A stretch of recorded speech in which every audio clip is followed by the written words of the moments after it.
సాగునీటి సంఘాలు ఎవరు వచ్చారు? సాగునీటి సంఘాలు ప్రాజెక్టు ఏ ప్రాజెక్టులు ఇవి? శ్రీశైలం సంబంధించి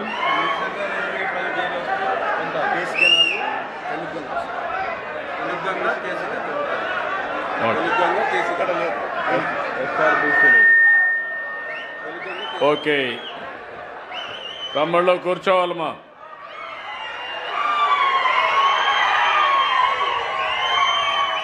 అందరికీ నమస్కారాలు. పేరు పేరున మనస్ఫూర్తిగా అందరికీ నమస్కారాలు, అభినందనలు, శుభాభినందనలు. ఈరోజు నేను ఇక్కడికి వచ్చింది గంగా హారతి కృష్ణా నదీ జలాలకు ఇవ్వాలని, అదే మరిగా ఈరోజు ఈ శుభ కార్యక్రమంలో మీరు చూస్తే మొట్టమొదటిసారిగా నేను కొంచెం వెనక్కి వెళ్ళండి అమ్మా. మీరు కూడా పోలీసు వెనక్కి వెళ్ళిపోండి, మీరంతా వెనక్కి వచ్చేయండి, వెనకాల కనపడాలి. పక్క వచ్చేయండి మీరు, బ్యాక్ ప్లీజ్ క్లియర్. ఎందుకంటే టైం తక్కువ ఉంది, మళ్ళీ వాతావరణం మారుతూ ఉంది. మళ్ళీ వాతావరణం మారితే నేను హెలికాప్టర్లో పోలేము. రేపు కూడా కేబినెట్ మీటింగ్ ఇవన్నీ ఉన్నాయి కాబట్టి అన్యదా భావించొద్దని మిమ్మల్ని అందరినీ కోరుతున్నా. మరొక్కసారి అందరికీ నమస్కారం. ఈరోజు నా జీవితంలో చాలా సంతోషకరమైన రోజు మనందరికి కూడా.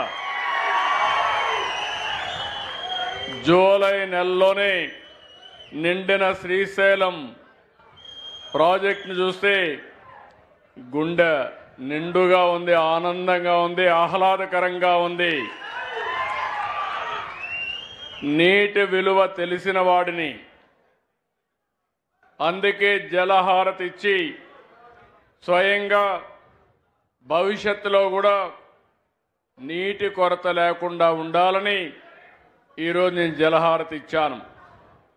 వచ్చిన వెంటనే మీరు చూస్తే చాలా సందర్భాలుగా చూశాను, కానీ జూలై నెలలో నిండుగా శ్రీశైలం ఉండడం ఒక శుభ పరిణామం.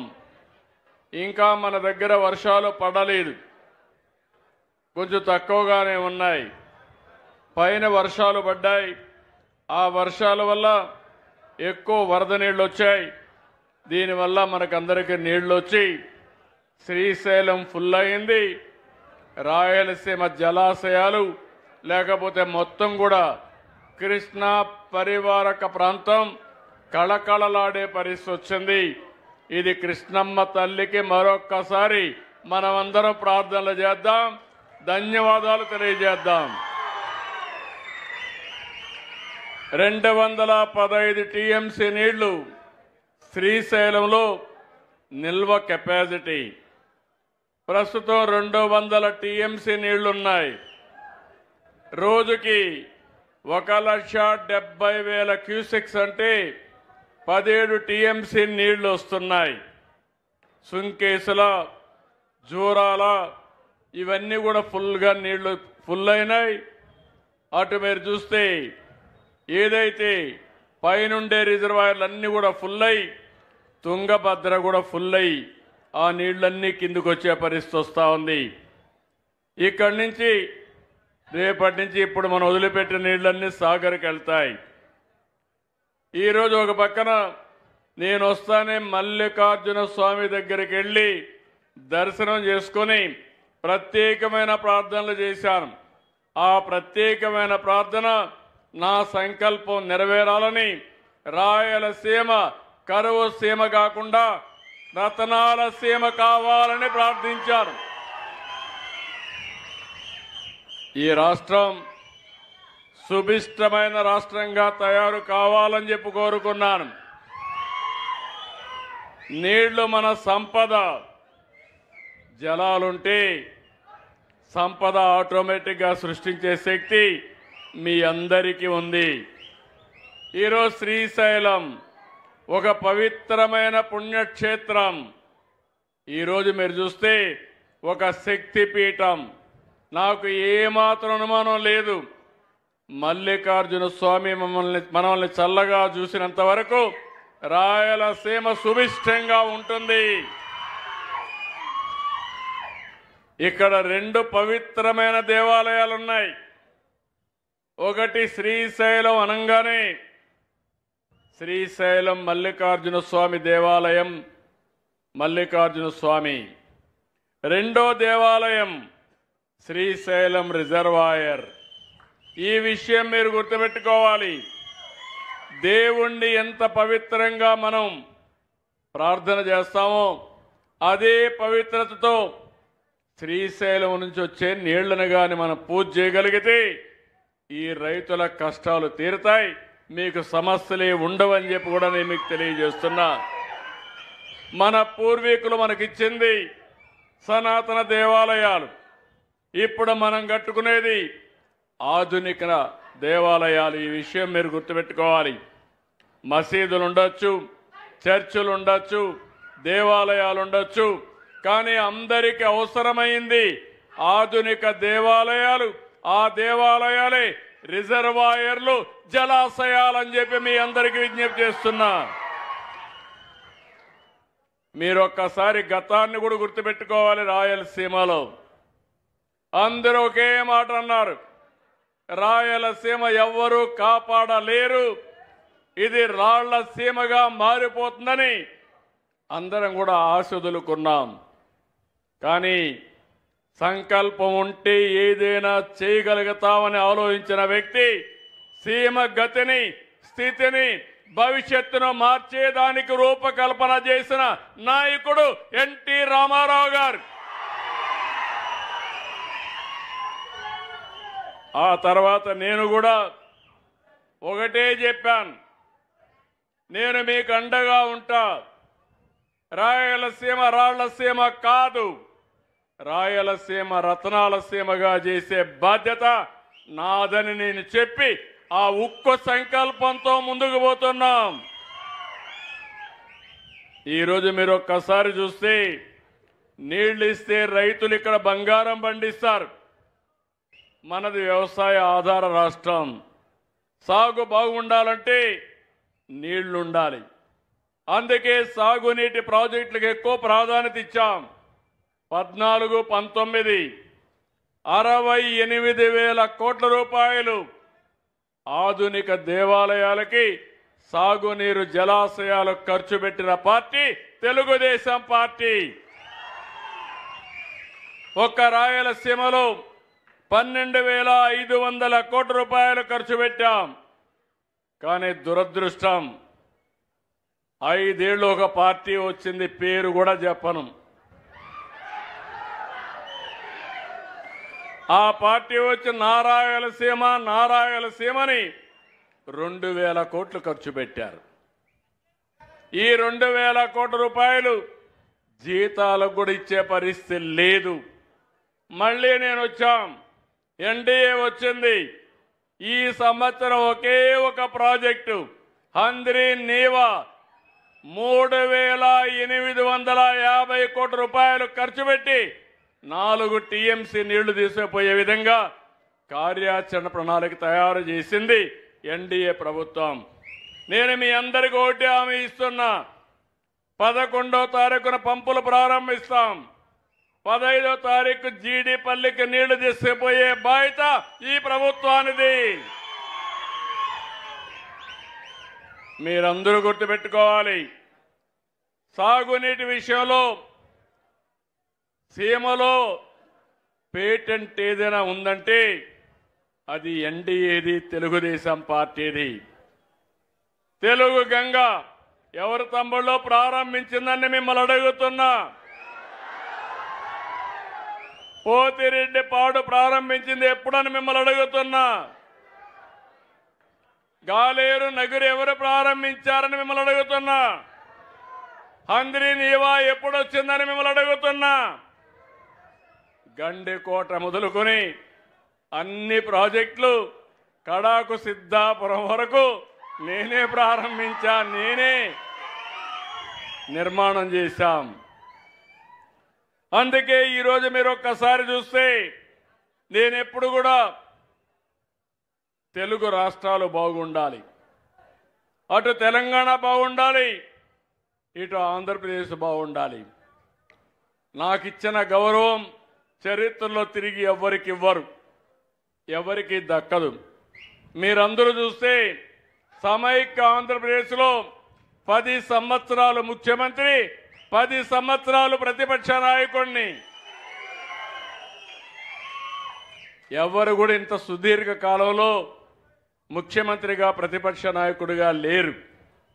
విభజన జరిగిన తర్వాత మళ్ళీ రెండోసారి ముఖ్యమంత్రిని. నా ఆలోచన ఒకటే, ఎట్టి పరిస్థితుల్లో కూడా తెలుగు జాతి ప్రపంచంలోనే నెంబర్ 1గా ఉండాలనేది నా సంకల్పం. అది చేస్తాం. 9 ఏళ్ల పరిపాలన ఆ రోజు. హైదరాబాద్ ఈరోజు చూస్తే తెలంగాణ రాష్ట్రానికి తలమానికం. 70% ఆదాయం హైదరాబాద్లో వస్తుంది. అదే సమయంలో దేశంలోని ఎక్కువ తలసరి ఆదాయం వచ్చే రాష్ట్రం తెలంగాణ రాష్ట్రం. అంటే అది ఆ రోజు మనం అభివృద్ధి చేసుకున్నాం, అది కొనసాగిస్తున్నారు. కానీ మన రాష్ట్రానికి వస్తే 5 ఏళ్లు రాష్ట్రాన్ని విధ్వంసం చేశారు, పూర్తిగా నష్టం చేశారు. నేను 4వసారి ముఖ్యమంత్రి. మీరందరూ గుర్తుపెట్టుకోవాలి, చెడిపోయిన వ్యవస్థని సరిపెట్టడానికి రాత్రింపగుళ్ళు పనిచేస్తున్నా నాకు 24 గంటలు చాలడం లేదు తమ్ముళ్ళు. ఆ విషయం మీరు గుర్తుపెట్టుకోవాలి.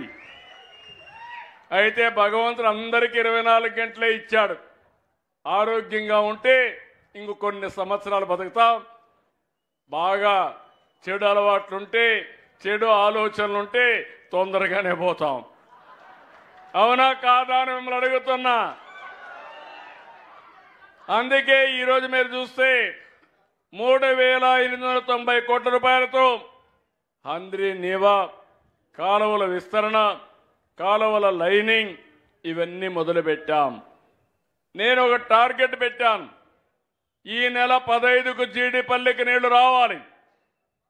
అక్కడి నుంచి PABR కానీ అక్కడి నుంచి మిగిలిన ప్రాజెక్ట్స్ అన్ని పూర్తి చేసి కింది వరకు నీళ్లు తీసుకెళ్ళాలి. ఇవన్నీ కూడా 30వ తారీఖుకి దగ్గర కుప్పానికి నీళ్లు తీసుకుపోయే కార్యక్రమానికి, మదనపల్లి వరకు నీళ్లు తీసుకుపోయే కార్యక్రమానికి శ్రీకారం చుట్టాం. ఈరోజు మీరు ఇంకొక పక్కన చూస్తే ఇక్కడ ఉండే నీళ్లు సముద్రంలోకి పోయే నీళ్లు. ఈ విషయంలో అందరూ గుర్తుపెట్టుకోవాల్సిన అవసరం ఉంది. సముద్రంలోకి పోయే నీళ్లు తెలంగాణ కానీ ఆంధ్రప్రదేశ్ రాష్ట్రం కానీ పూర్తిగా వాడుకోగలిగితే రైతులకు మేలు జరుగుతుంది. అదే నా ఆలోచన. ఈరోజు నీళ్లన్నీ ఉన్నాయి. అందుకే ఈ సంవత్సరం ముందుగానే వ్యవసాయ కార్యక్రమాలు ప్రారంభించాం. ఈరోజు మనకు పోలవరం పూర్తి అవుతా ఉంది.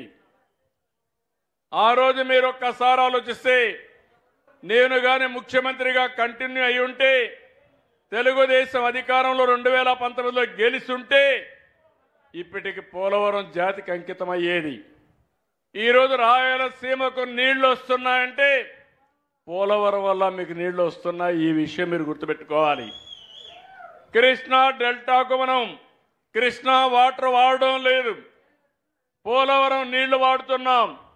120 TMC నీళ్లు అక్కడ వాడి అక్కడి నుంచి రాయలసీమకు మిగులు నీళ్లు ఇక్కడ ఇస్తున్నాం. రేపు రాబోయే రోజుల్లో ఒకటే హామీ ఇస్తున్నా, 2021-22లో ఒక్కసారి మీరు ఆలోచిస్తే నేను డయాఫామ్ వాల్ పూర్తి చేసి 20 అప్పట్లోనే 2020కి నీళ్లు ఇవ్వాలని ఆలోచించాం. పోలవరం అనేది మీరు గుర్తుపెట్టుకోవాలి. రాష్ట్ర రైతాంగం ఆంధ్రప్రదేశ్కి ఇది ఒక పెద్ద వరం. గోదావరిలో ఈరోజు నీళ్లు 2000 TMC సముద్రంలోకి పోతున్నాయి. ఇది ఒక్కరోజు కాదు, 100 సంవత్సరాల చరిత్ర.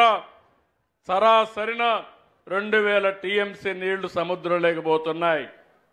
200 టీఎంసీ నీళ్లు ఇటు ఆంధ్రప్రదేశ్ వాడుకోగలిగి అవసరమైతే 100-200 టీఎంసీ నీళ్లు తెలంగాణ వాడుకుంటే 2 రాష్ట్రాలు సుభిష్టం అవుతాయని చెప్పి కూడా నేను మీకు తెలియజేస్తున్నా. నేను ఇక్కడ వాడేది వరద జలాలు, సముద్రంలోకి పోయే నీళ్లు, ఎవరు వాడని నీళ్లు మనం వాడుకునే అవకాశం ఉంటుంది. పైన తెలంగాణ ఉంది, వాళ్ళు కూడా వాడుకుంటే ఎవరికి నష్టం లేదు. ఇది అందరికీ మంచిదని చెప్పి కూడా నేను మీ అందరికీ తెలియజేస్తున్నా. నేను అందుకే పదే పదే ఈ విషయం మీ అందరికీ గుర్తు చేస్తున్నాను. రెండోది రాయలసీమ. ఏం చేయాలనో నా దగ్గర బ్లూ ప్రింట్ ఉంది. రాయలసీమను ఒకటే గుర్తుపెట్టుకోండి, ఒకప్పుడు రాయలసీమ, ఇప్పుడు రాయలసీమ కాదు. ఇక్కడ చూస్తే రోడ్లు ఒక్కసారి మీరు చూస్తే నెంబర్ 1 రోడ్లు, దేశంలో ఎక్కడా లేని విధంగా రోడ్డు వ్యవస్థ ఇక్కడ ఉంది. అవునా కాదా అని మిమ్మల్ని అడుగుతున్నా. అన్ని రోడ్లు బ్రహ్మాండమైన రోడ్లు వస్తాయి. నేషనల్ హైవేస్ బాగా ఉంటాయి, స్టేట్ హైవేస్ కూడా బాగా వేస్తాం. ఈ తర్వాత ఇరిగేషన్ అన్ని పూర్తి చేస్తాం. రాయలసీమలో హార్టికల్చర్ హబ్గా తయారవుతుంది. మీరందరూ కూడా గుర్తుపెట్టుకోవాలి, ప్రపంచంలో ఆహారపు అలవాట్లు మారుతున్నాయి. ఒకప్పుడు అందరూ వరిధాన్యమే తినేవాళ్ళం. రాయలసీమలో ఒకప్పుడు వరిధాన్యం కాకుండా, బియ్యం కాకుండా మనమంతా రాగులు, సజ్జలు, జొన్నలు, కూరలు తినేవాళ్ళం. కానీ ఎన్టీ రామారావు గారు వచ్చిన తర్వాత 2 రూపాయలు పెట్టిన తర్వాత అందరికీ బియ్యం అలవాటు అయిపోయింది. ఇప్పుడు డబల్ పాలిష్ చేసుకునే పరిస్థితి, తెల్లగా ఉండాలి. తెల్లగా ఉండే భోజనం స్టేటస్ సింబల్ అయిపోయింది. కానీ మనం తినేది కార్బోహైడ్రేట్స్. దీనివల్ల అందరూ షుగర్ పేషెంట్లు అయిపోతున్నారు. చిన్న వయసులోనే డయాబెటిక్స్ వచ్చేసే పరిస్థితి వస్తూ ఉంది. దానిపైన టెన్షన్ హైపర్ టెన్షన్ వస్తుంది. అన్ని ప్రాబ్లమ్స్ వస్తున్నాయి. ఇప్పుడు మళ్ళీ ప్రపంచమంతా కూడా మిల్లెట్స్కి వెళ్ళిపోతున్నారు. రాగులు, సజ్జలు, జొన్నలు, పప్పు ధాన్యాలు, వీటికన్నిటికి వెళ్ళిపోయే పరిస్థితికి వచ్చారు. ఒకప్పుడు ఇంత డిమాండ్ లేదు కాయగూరలకి, పళ్ళకి ఇంత డిమాండ్ లేదు. ఇప్పుడు ప్రపంచమంతా పళ్ళకు కూడా డిమాండ్ వచ్చే పరిస్థితి వచ్చింది. కానీ ఆ పండ్లు పండే ఏకైక ప్రాంతం, అనుకూలమైన ప్రాంతం మన రాయలసీమని మరొక్కసారి గుర్తు చేస్తున్నా. దీనికి శ్రీకారం చుట్టింది కూడా నేనే. మైక్రో ఇరిగేషన్ ఇచ్చాను మీ అందరికీ. 90% సబ్సిడీతో డ్రిప్ ఇరిగేషన్ ఇచ్చిన పార్టీ తెలుగుదేశం పార్టీ. చరిత్ర మార్చిన పార్టీ తెలుగుదేశం పార్టీ. ఇప్పుడు కూడా ఎన్డీఏ ప్రభుత్వం మళ్ళీ 90% సబ్సిడీ ఇచ్చాం. మొన్నటి వరకు ఉన్నటువంటి ప్రభుత్వం అది కూడా మైక్రో ఇరిగేషన్ కూడా డ్రిప్ ఇరిగేషన్ తీసేసే పరిస్థితికి వచ్చారు. ఇక్కడ పరిశ్రమలు వస్తాయి. రాయలసీమ స్టీల్ ప్లాంట్ వస్తుంది. కొప్పర్తి, ఓర్వకల్ ఇండస్ట్రియల్ పార్క్స్ వస్తాయి. లేపాక్షి పెద్ద ఎత్తున ఇండస్ట్రియల్ హబ్గా తయారవుతుంది. ఇక్కడ భగవంతుడు మనకు ఎండలు ఇచ్చాడు, సోలార్ కరెంట్ వస్తుంది. భగవంతుడు మనకు గాలి ఇచ్చాడు, మరం ఇల్లులు పెట్టుకునే అవకాశం వచ్చింది. మనకు నీళ్లున్నాయి, ఎత్తున నీళ్లుంటే ఆ నీళ్లు కిందికి వదిలిపెడితే పంప్డ్ ఎనర్జీ అంటే హైడల్ ఎనర్జీ ఎట్లయితే శ్రీశైలంలో వస్తుందో ఎక్కడికక్కడ నీళ్లు కిందికి మళ్ళా ఆ నీళ్లు తీసుకుని కరెంట్ ఉత్పత్తి చేసుకునే అవకాశం ఉంది. నేనే ఇక్కడ రివర్సబుల్ పంప్స్ ఉన్నాయి శ్రీశైలంలో 97లో పెట్టా. దేశంలో ఎక్కడా లేనప్పుడు పీక్ లోడ్ ఫ్యాక్టర్ ప్రాబ్లం వస్తే రోజంతా కరెంట్ ఉంటుంది, సాయంత్రం కరెంటు దొరకదంటే అప్పట్లో అవి పెట్టి సాయంత్రం మాత్రం ఆపరేట్ చేసేవాళ్ళం. ఇలాంటి కార్యక్రమాలు ఇప్పుడు ఎక్కువగా ఇక్కడ గ్రీన్ ఎనర్జీ వస్తుంది, టూరిజం వస్తుంది, హైవేలు బాగున్నాయి, పారిశ్రామిక కారిడార్లు వస్తాయి. ఇండస్ట్రీలో ఏ జిల్లాలో ఏమేం చేయాలనో నాకు ఒక స్పష్టత ఉంది. లేపాక్షి ఓర్వకల్ ఒక కారిడార్గా defence, aerospace, electronic city, automobile, drone, green energy ఇవన్నీ వస్తాయి. ఈరోజు మనం చూస్తే సూడూరుపేట దగ్గర ఏదైతే సెటిలైట్ లాంచింగ్ ప్యాడ్స్ ఉన్నాయి, అక్కడ ఏరో సిటీ వచ్చి ప్రైవేటు పెట్టుబడులు కూడా పెద్ద ఎత్తున వస్తాయి. నేను ఒకటే మిమ్మల్ని అందరినీ కోరుతున్నా, మీరు ఆలోచించుకోవాలి. శ్రీశైలం, తిరుపతి, ఒంటిమిట్ట, కాళహస్తి, కాణిపాకం, అహోబిలం, మంత్రాలయం, పుట్టపర్తి, కడప దర్గా ఇవన్నీ పెద్ద ఆస్తులు, మనకు పవిత్రమైన ఆస్తులు. ఎవరైనా ఆంధ్రప్రదేశ్లో మాట్లాడితే కడప దర్గాకు రావాలనే ఆలోచన ఉంటుంది. హిందువులైతే నేరుగా వెంకటేశ్వర స్వామి దర్శనం చేసుకోవాలని ఉంటుంది. ఈ మధ్య కాలంలో శ్రీశైలం మల్లికార్జున స్వామి ఇక్కడ చూస్తే ఒక పవర్ఫుల్ క్షేత్రంగా, ఏదైతే శక్తి పీఠంగా ఇది ముందుకు పోయే పరిస్థితి వస్తుంది. అదే సమయంలో మీరు గుర్తుపెట్టుకోండి, ఈ రాయలసీమలో ఆధునిక దేవాలయాలు, ఆ దేవాలయాలు మీరు చూస్తే రిజర్వాయర్లన్నీ మీరు చూసినప్పుడు శ్రీశైలం ఇక్కడే ఉంది, పక్కనే జీడిపల్లి ఉంది, బిఆర్ ఉంది, మిడ్ పెన్నార్ ఉంది, చాగల్లు, సిబిఆర్, పైడిపాళెం, వంశీకొండ, గండికోట, ఔక్, గోరకల్లు, బ్రహ్మసాగర్, భైరవాని తిప్ప, అప్పర్ పెన్నార్, గొల్లపల్లి, మారాల, చెర్లోపల్లి, శ్రీనివాసపురం, అడవిపల్లి,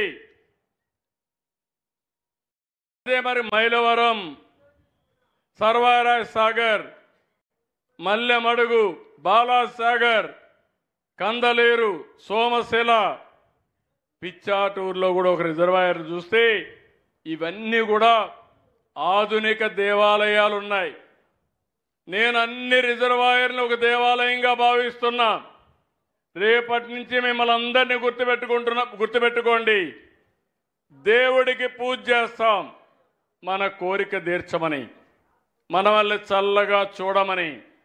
అదే సమయంలో రిజర్వాయర్కు పూజ చేసి మీ భూతల్లిని చల్లగా చూసి మీ జీవితాలకి సంపద ఇచ్చేది ఈ జలాశయాలనే విషయం మీరు గుర్తుపెట్టుకోవాలి. అందుకే ఇవన్నీ కూడా ఆధునిక దేవాలయాలు. ఒక్కసారి చరిత్రలోకి పోతే ఈ ఆధునిక దేవాలయాలు మెజారిటీ కట్టింది తెలుగుదేశం పార్టీ, నేనే కట్టాను. భగవంతుడు నాకు అవకాశం ఇచ్చాడు. కొంతమందికి భగవంతుడు అవకాశం ఇచ్చినా సద్వినియోగం చేసుకోలేకపోయారు. అందుకే ఈరోజు ఇవన్నీ పూర్తి చేస్తాం. ఈరోజు మనకు నదులు మీరు చూస్తే కృష్ణ, గోదావరి, పెన్నా, వంశధార ఇలాంటి నదులన్నీ ఉన్నాయి. నేను అందుకనే ఆలోచించాను, మన రాష్ట్రంలో ఇంట్రా రివర్ లింకేజ్ కావాలి. అంటే వంశధార నుంచి పోలవరానికి రావాలి, పోలవరం నుంచి బనకచెర్లకు రావాలి. అప్పుడు ఒక్కొక్కసారి కృష్ణాలో నీళ్లు రాకపోయినా నేరుగా పోలవరం నుంచి బనకచెర్లకు నీళ్లు వస్తే ఇంకా కరువు అనే మాటే ఉండదు. అది నా సంకల్పం అని మరొక్కసారి మీ అందరికీ తెలియజేస్తున్నా. మనకు మీరు చూస్తే తెలుగు గంగ ఉంది, కేసీ కెనాల్ ఉంది, ఎస్ఆర్బిసి ఉంది, నగిరి గాలేరు ఉంది, హంద్రి నీవా ఉంది. దీని కింద ఈ ప్రాజెక్టులన్నీ ఉన్నాయి. ఈ ప్రాజెక్టులన్నీ కూడా పూర్తి చేసే బాధ్యత తీసుకుంటాం. ఈ సంవత్సరం మీరు ఒక్కసారి చూస్తే మన రాష్ట్రంలో మేజర్ ఇరిగేషన్ కానీ, మీడియం ఇరిగేషన్ కానీ, అన్నీ కూడా చూస్తే 1004 టీఎంసీ నీళ్లు పొదుపు చేసుకునే అలవాటు, నిల్వ చేసుకునే అవకాశం ఉంది. కానీ ఈరోజు దగ్గర దగ్గర 554 టీఎంసీ నీళ్లున్నాయి. అంటే 55% నీళ్లున్నాయి. అదే సమయంలో రేపు రాబోయే రోజుల్లో 450 టీఎంసీ నీళ్లు వస్తే అన్ని జలాశయాలు కళకళలాడుతాయి. పూర్తిగా అన్ని జలాశయాల్లో నీళ్లు పెట్టుకుంటే, మనం నీటిని సమర్థవంతంగా ఉపయోగించుకుంటే కరువు అనే మాట వచ్చే పరిస్థితి రాదు. పోయినసారి ఈ పనే చేశాం. మన పంటలకు నీళ్లు ఇచ్చాం. అదే సమయంలో నేను చాలాసార్లు చెప్పాను, ఆహారపు అలవాట్లు మారాయి, మారుతున్నాయి. ఈ సందర్భంలో మనం కూడా ఆలోచించాల్సింది, మన ఆదాయం పెరగాలంటే మెట్ట పైర్లు వేయాలి. అవసరమైతే వరి కొంతవరకు వేసుకుంటాం, హార్టికల్చర్కి వెళ్ళాలి. అప్పుడే ఇవన్నీ కూడా మనకు ఇబ్బందులు లేకుండా ఉంటాయి. ఎప్పటికప్పుడు ప్లానింగ్ కూడా తయారు చేస్తాం. మీరందరూ చూశారు, నేను ఇప్పటికే సంక్షేమ కార్యక్రమాలన్నిటికి కూడా నేను ఏ మాట అయితే చెప్పానో, సూపర్ 6 అని చెప్పానో అవన్నీ ఇస్తాను కూడా. కష్టపడతా, సంపద సృష్టిస్తానని చెప్పాం, అభివృద్ధి చేస్తామని చెప్పాం, ఆదాయాన్ని పెంచుతామని చెప్పి వచ్చిన ఆదాయం, సంక్షేమం, అభివృద్ధి రెండు కళ్ళుగా ముందుకు తీసుకుపోతామని ఆ రోజు చెప్పాను. అదే చేస్తున్నా. ఇప్పటికే మీరు చూస్తున్నారు, దేశంలో ఎక్కడా ఇవ్వని విధంగా 4000 రూపాయలు పింఛను. వేరే పార్టీకి మన పార్టీకి వ్యత్యాసం చూడాలి. 5 ఏళ్ళు తీసుకున్నారు 2000 నుంచి 3000 చేయాలంటే. నేను 200 రూపాయల నుంచి 2000 చేశాను 5 ఏళ్లలో. ఆ విషయం మీరు గుర్తుపెట్టుకోవాలి. ఇప్పుడు వస్తానే 3000 నుంచి 4000 చేసి పెంచింది కూడా ఏప్రిల్ నుంచి. బకాయిలు కూడా మీకు చెల్లించిన party Telugu Desam party, NDA party. నేనే ఆ రోజు దివ్యాంగులకి, ఫిజికలీ హ్యాండిక్యాప్డ్ ఉంటే 500 నుంచి 3000 చేశా. 6 రెట్లు పెంచా. మళ్ళీ ఎవరూ పెంచలా. మళ్ళీ నేను వస్తానే దాన్ని 6000 చేశానంటే 12 రెట్లు పెంచిన పార్టీ తెలుగుదేశం పార్టీ. 200 నుంచి ఈరోజు మనం ఎట్లా పెంచి అక్కడ కూడా పెంచాం. ఇంకో పక్కన ఎవరైనా కిడ్నీ పేషెంట్ ఉంటే అనారోగ్యం పాలైతే 10,000 ఇచ్చాం. బెడ్కి పరిమితమైన వాళ్ళకి 15,000 ఇచ్చాం. నేను సవాలు విసురుతున్నా, దేశంలోనే కాదు ప్రపంచంలో ఎక్కడా ఇవ్వని విధంగా పింఛన్లు ఇచ్చే పార్టీ ఎన్డీఏ పార్టీ అని మరొకసారి విజ్ఞప్తి చేస్తున్నా. దీంతో నేను ఆగల. చెప్పినట్టు అన్ని చేయడం కోసం 200 అన్నా క్యాంటీన్లు పెట్టాం. ఇంకొక 75 పెడతాం. ఏ దేవాలయాలకు పోయినా మీరు లక్షణంగా భోంచేసే విధంగా అన్ని దేవాలయాల్లో అన్నదానం క్యాంటీన్లు పెట్టి దాన్ని కూడా పూర్తిగా ముందుకు తీసుకుపోతున్నాం. ఇంతేకాదు, ఈరోజు మీరు చూస్తే తల్లికి వందనం ఇస్తాను. ఇచ్చిన మాట ప్రకారం ఎంతమంది పిల్లలుంటే అంతమంది పిల్లలకి తల్లికి వందనం ఇచ్చిన పార్టీ ఏంటి? అవునా కాదా అని మిమ్మల్ని అడుగుతున్నా. ఏం తమ్ముళ్ళు, 6 మంది పిల్లలుంటే 90,000 ఇచ్చాం. 7 మంది పిల్లలుంటే 1,05,000 ఇచ్చాం. అది ఆ కమిట్మెంట్ తోనే ముందుకు పోయాం. 10 మంది పిల్లలుంటే 1,50,000.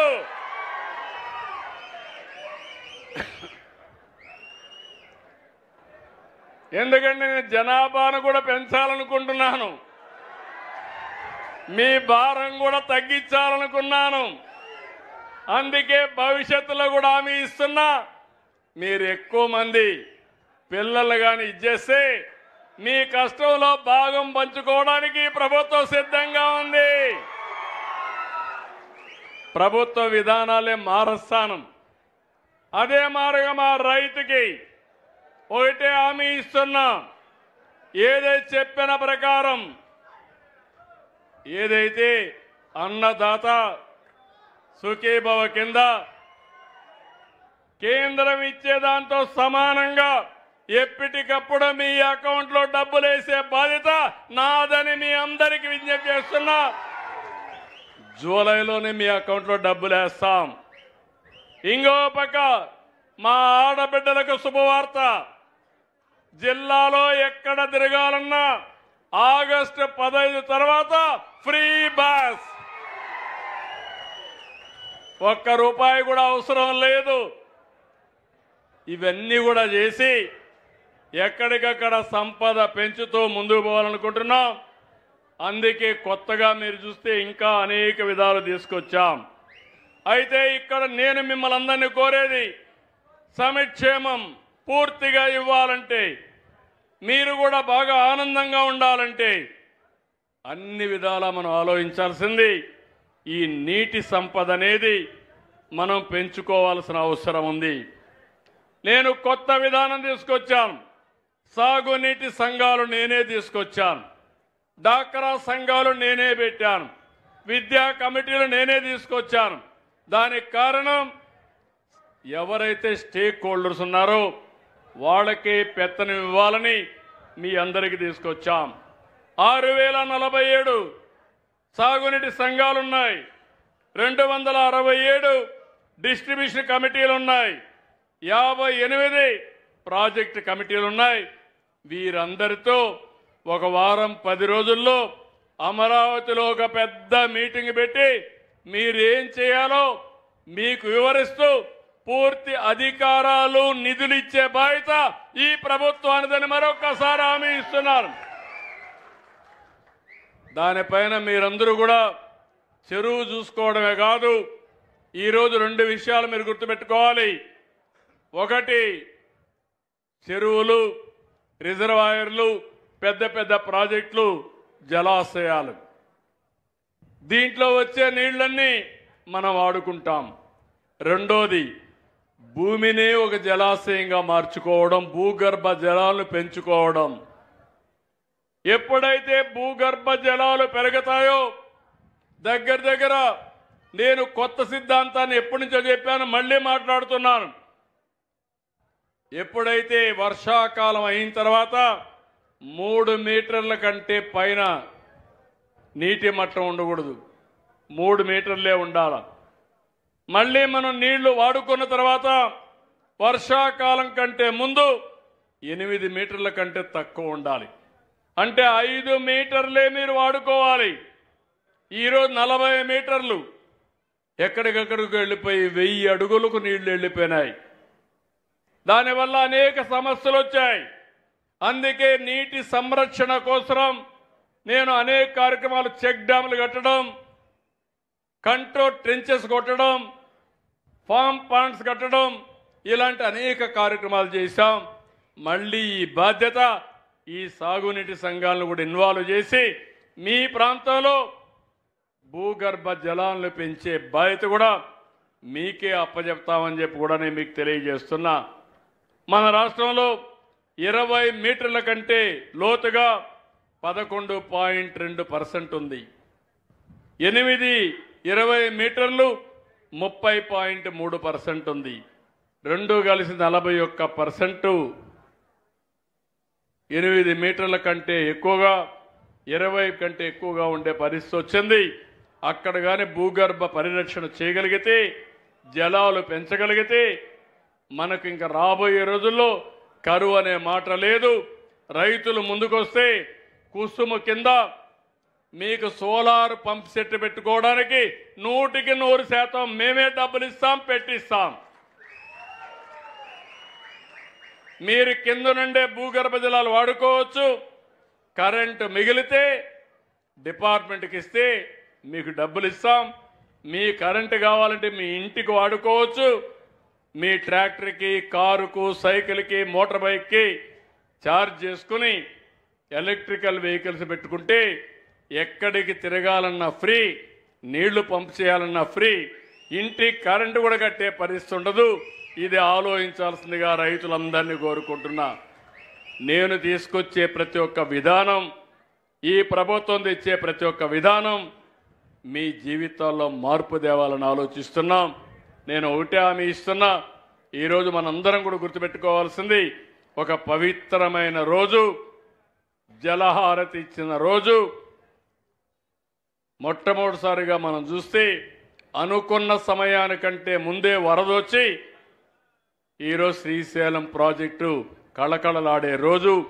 ఎప్పుడూ ఇదే విధంగా ఉండాలని, ఈ రాష్ట్రంలో అన్ని జలాశయాలు పూర్తిగా నిండాలని, భూగర్భ జలాలు పెంచుకోవాలని, రైతుకు నీటి ఎద్దడి లేకుండా, తాగడానికి నీటి సమస్య లేకుండా, ఇండస్ట్రీకి పుష్కలంగా నీళ్లు ఇచ్చి పెద్ద ఎత్తున పెట్టుబడులు ఆకర్షించే విధంగా కార్యక్రమాలు చేపట్టే విధంగా ఉండాలని మరొక్కసారి మల్లికార్జున స్వామిని ఆంధ్ర ప్రజానీకం తరపున ప్రార్థిస్తూ, మీరందరూ కూడా పరోక్షంగా వరాలిచ్చే దేవుడైతే ప్రత్యక్షంగా సహకరించే ప్రజా దేవుళ్ళు మీరందరూ ఆలోచించుకోవాల్సిన అవసరం ఉంది. నేను చెప్పేది నా కోసరం కాదు, జాతి కోసరం, మీ భవిష్యత్తు కోసరం. నేను చెప్పే విషయాలు మీరు చూసుకున్న తర్వాత మళ్ళీ కులం అనేది అడ్డం వస్తే, మతం అనేది అడ్డం వస్తే, ప్రాంతం అనేది అడ్డం వస్తే మనకు మంచి జరగదు. మనకు కావాల్సింది ఏ ప్రభుత్వం వల్ల లాభం వస్తుంది, ఏ ప్రభుత్వ విధానాల వల్ల మన జీవితాలు బాగుపడతాయో దానికి మీరు మద్దతిస్తే, మీరు సహకరిస్తే దానివల్ల మనం బాగుపడతాం, మన పిల్లలు బాగుపడతారు, భవిష్యత్తు బంగారు భవిష్యత్తు అవుతుంది. ఇది ఆలోచించమని మరొక్కసారి కోరుకుంటూ, ఈరోజు ఇక్కడికి వచ్చినప్పుడు మీరు చూపించిన అభిమానానికి నేను వస్తామంటే చూస్తున్నా. ఇండల్లో నుంచి చిన్న పిల్లలు రోడ్డు మీదకి వచ్చి తల్లికి వందనం ఇచ్చిన దానికి నాకు 2 వేళ్లు చూపించి కృతజ్ఞతాభావంతో పిల్లలు, తల్లులు, అదే మరి ఈ ప్రభుత్వ విధానాల వల్ల మీరు కూడా ఎక్కడికి వచ్చినా కూడా ఒక ఆనందంగా నవ్వు ముఖాలు చూస్తున్న 5 ఏళ్ళు రాష్ట్రంలో నవ్వు అనేది కనపడలా.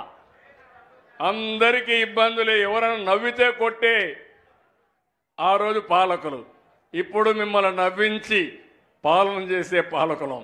ఎంత డిఫరెన్స్ ఉందో ఆలోచించుకోమని మిమ్మల్ని కోరుకుంటూ, అందరి శుభిష్టాన్ని మరొక్కసారి బాగుండాలని ప్రార్థిస్తూ మీకు అందరికీ నమస్కారాలు. జై హింద్, జై జన్మభూమి.